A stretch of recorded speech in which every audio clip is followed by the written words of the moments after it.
Attach a rubber sucker near the edge of a door and hook a spring balance to it.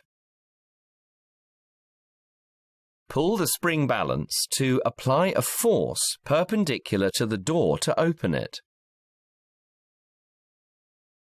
Record the force and its perpendicular distance from the door hinge.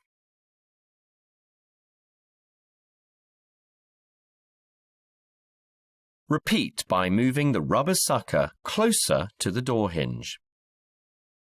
How does the position of the rubber sucker affect the force needed to open the door?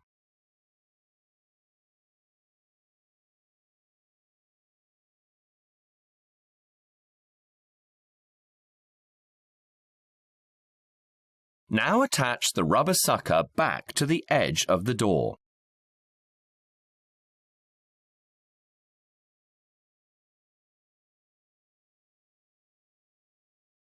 Pull the spring balance at different angles to the door.